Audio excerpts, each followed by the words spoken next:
That can't be real. Deep sea explorers find trippy rainbow-colored Wonderland. This is on Live Science by Stephanie Pappas. It's another world down there. It's something that we really don't see. I guess most of us, or scientists that is, have not discovered at least 90% of what's down there. This is hydrothermal fluid bubbles. They're bubbling upward and they get trapped by a mineral ledge and splits up and over the edge, as we can see. This is by Schmidt Ocean Institute, deep in the Gulf of California. Scientists have discovered a fantastical expansion of hydrothermal vents full of crystallized gases, glimmering pools of piping hot fluids and rainbow-hued life forms. Punctuating it all are towering structures made of minerals from the vents, looming as tall as 23 meters, that's 75 feet. It's basically just as it is on land, but perhaps taller, other colors. A decade ago, scientists visited this spot, saw nothing unusual. This psychedelic seascape seems to have been built up around an increase in hydrothermal venting. Spots in the seafloor were mineral-laden and super hot water jets out in at least 10 years, and this is what's happened. Astonishing is not strong enough of a word. This is what Mandy Joy said, a marine biologist at the University of Georgia, who led the team that discovered these vents. And there's a link here. You can see the stunning photos of Newfoundland hydrothermal vent system as well. And it's a shocking discovery. Joy and her colleagues were studying microbial mats in the Guaymas Basin in the Central Gulf of California late last year when they conducted an autonomous vehicle survey nearby, looking for interesting sites to explore on their next research expedition. Joy said, "We saw a lot of really interesting topography which made me scratch my head. Chemical traces in the water also suggested there might be hydrothermal vents nearby." In February, the team launched another expedition sending autonomous vehicles. They're like those little mini subs. They were equipped with high-definition cameras into the deep from the decks of the Schmidt Ocean Institute's research vessel, Falcor. And nearly 6,000 feet below the surface of the water, they saw the vents that were carpeted with microbes, marine worms, and species that they didn't recognize. Joy said, "It was a shock, to put it mildly. I think my jaw literally hit the floor. It was an unreal environment." The team had discovered a hydrothermal vent site that had not existed in 2008. So this is totally new. Most likely, Joy said, these new vents have opened since then, or the rate of hydrothermal fluid flow has increased. Obviously, both have happened. The dissolved minerals and metals in the fluid react with seawater to create huge pagodas, some as thick as 50 feet in diameter, and many rise 33 feet above the seafloor. In some places, the fluid flow creates ledges or flanges that trap pools of the sulfide and methane-rich fluid underneath. The pools refract light, creating a silvery mirror-like effect, Joy said, and in some pools the team saw delicate mineral precipitates a few inches long that look like feathers. No one knows what they are, Joy said. It was just a constant barrage of, "You have got to be kidding me. That can't be real," she said. Among the other surprises at the site were bizarre methane hydrates, natural gas bubbles trapped in a crystalline framework of ice. The methane hydrates at these vents look strangely irregular with almost a melted appearance, Joy said. The researchers don't yet know why the features look like that. It could be the high pressure and extreme temperatures at the site, Joy said. The ocean water is just 35.6 degrees Fahrenheit, that's 2 degrees Celsius, almost freezing, while the hydrothermal fluids are a toasty 690.8 Fahrenheit. So you can imagine the difference. Or there may be impurities in the methane gas that cause the strange shapes. And there's mysterious life down there. Among the other mysteries, the vent site is the proliferation of life carpeting the hot towers of mineral-rich water spewing from the vents, Some were recognizable, like the Riftia tube worms that harbor sulfur-eating symbiotic bacteria. Others were totally new to science. The towers are home to rainbow-colored mats of microbes, Joy said, ranging from pink to orange to white to yellow to purple. You could imagine the beautiful colors down there. She says, I've never seen a purple microbial mat ever anywhere. So Joy said, and the researchers are now using genetic sequencing to study the microbes and to learn whether temperature, water chemistry, or some other factor determines their color. Well, probably everything, including genetics. Now, the researchers are also delving deeper into the composition of the hydrothermal fluids, which they've already found to be rich in manganese and iron.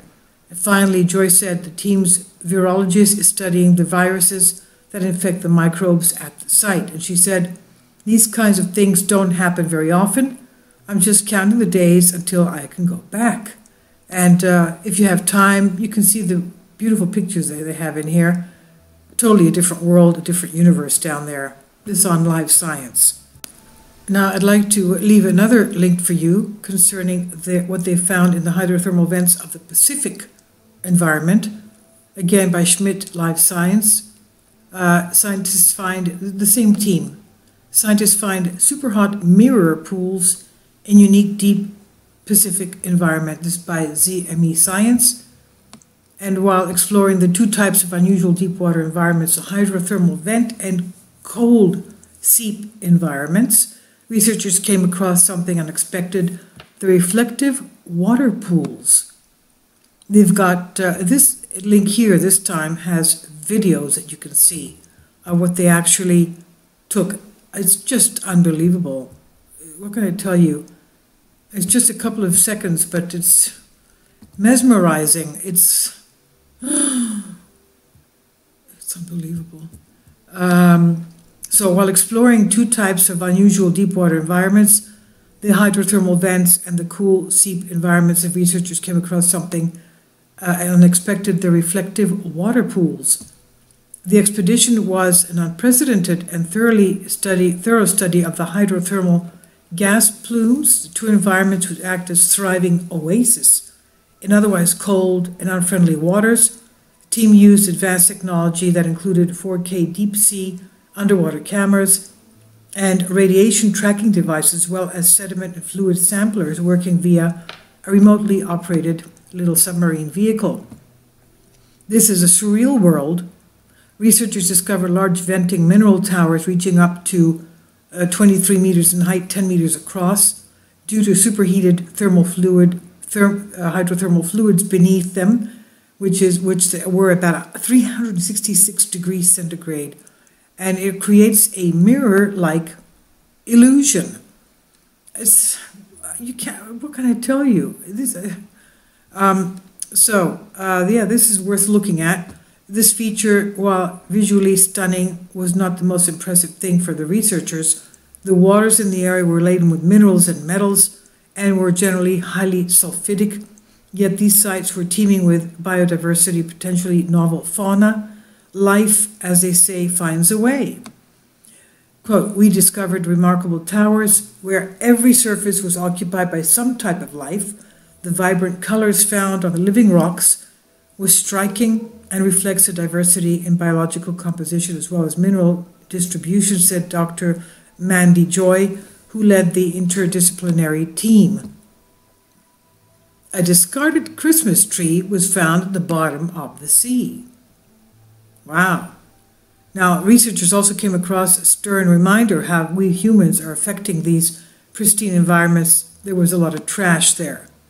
Unfortunately, even in these remote, beautiful environments, we saw copious amounts of trash, including fishing nets, deflated mylar balloons, and even a discarded Christmas tree. This provoked a stark juxtaposition next to the spectacular mineral structures and biodiversity. In addition to analyzing and describing these unique settings, which likely hold numerous species new to science, researchers also hope to inspire people to care more about preserving these environments. It's a different world down there. Each dive feels like floating into a science fiction film, said Schmidt Ocean Institute co-founder Wendy Schmidt. The complex layers of data we've collected aboard Falcor during this expedition will help us tell the story of this remote place and bring it to the public's attention. Witnessing these remarkable oceanscapes, we're reminded that although they are out of our everyday sight, they are hardly immune from human impact. The team will publicly release the results of the samples in an attempt of gaining more complete understanding of the Gulf of the California system. That's wonderful.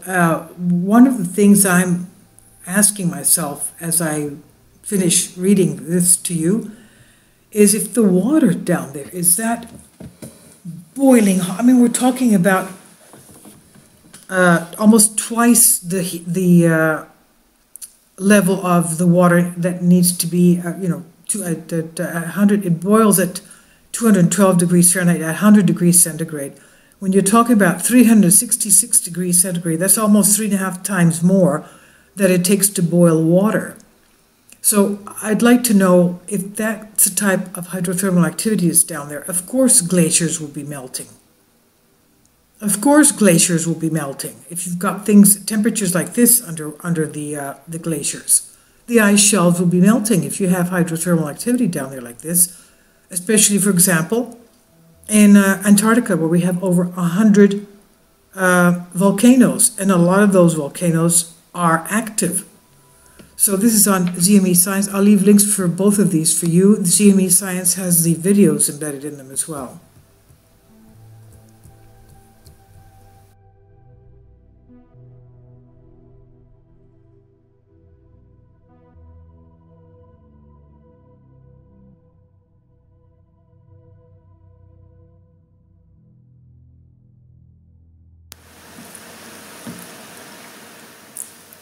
If you'd like to join me on my Patreon account, you will hear content not covered by mainstream media. These riveting stories will be based on my research, and I will state my opinions and give my personal insight on diverse and controversial subjects and world events not covered by mainstream media, and not supported by YouTube guidelines. So whatever I have on my Patreon, most of those will not be on my YouTube channel. Please consider becoming a member today. More of the most significant and important videos will be on my Patreon channel. Your support helps me to continue my research and keeps this YouTube channel alive. And we depend on your support, your generous charity, because we help economically challenged families here in Athens, Greece, in Kapota, and we also help the young generation with university tuition and the community around our church. Thank you.